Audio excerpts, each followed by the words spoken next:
You recently visited the United States and reinvigorated your friendship with Donald Trump. What do you like about Donald Trump as a friend, as a leader? I'd like to share with you an event that stands out in my memory. Perhaps from that, you'll get a better understanding of the point I'm trying to convey. For example, we had an event in Houston. Howdy Modi. Both President Trump and I were there, and the entire stadium was completely packed. A massive crowd at an event in the US is a huge moment. While packed stadiums are common in sports, this was extraordinary for a political rally. The Indian diaspora had gathered in large numbers. Both of us delivered speeches, and he sat down below listening to me speak. Now that's his humility. The President of the United States sitting in the audience while I spoke from the stage. That was a remarkable gesture on his part. After finishing my speech, I stepped down. And as we all know, security in the US is extremely strict and thorough. The level of scrutiny there is on a completely different level.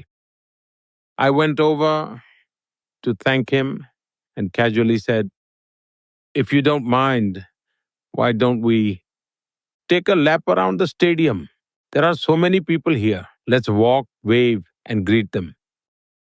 In American life, it's almost impossible for the president to walk into a crowd of Yeah. thousands. But without even a moment's hesitation, he agreed and started walking with me. His entire security detail was thrown off guard. But for me, that moment was truly touching. It showed me that this man had courage. He makes his own decisions, but also he trusted me and my lead in that moment enough to have walked with me into the crowd.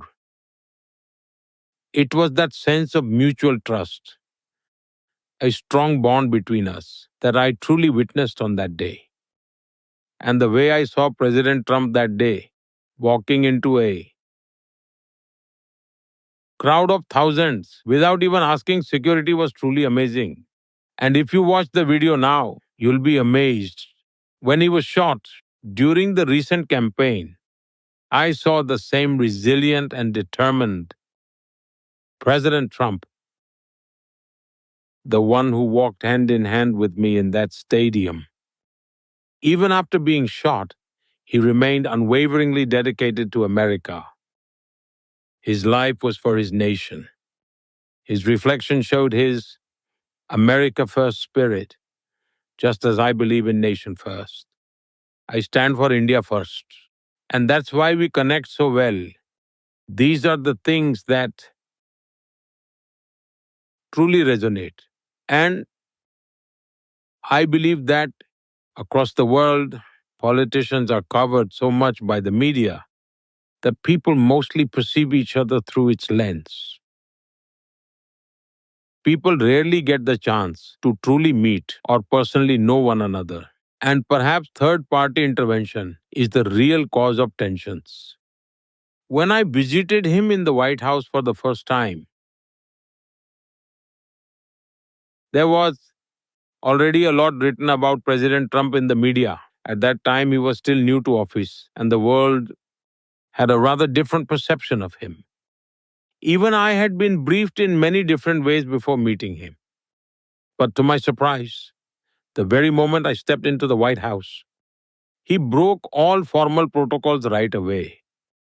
And then he personally took me on a tour of the White House. As he showed me around, I noticed something striking. He wasn't holding any notes or cue cards, nor was anyone accompanying him to assist.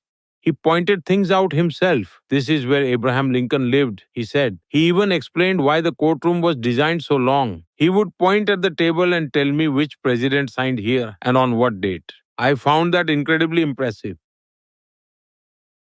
It showed how much he honored the presidency and how respectful and deeply connected he was to America's history. I could feel that. And he spoke to me freely, discussing many things openly. That was my experience from our first meeting. Later, when his First term ended, and President Biden won. 4 years passed. But during that time, whenever someone we both knew met him, and this must have happened dozens of times, he would say, Modi is my friend, convey my regards. That kind of gesture is rare. Mm. Even though we didn't meet physically for years, our direct and indirect communication, our closeness, and the trust between us remained unshaken.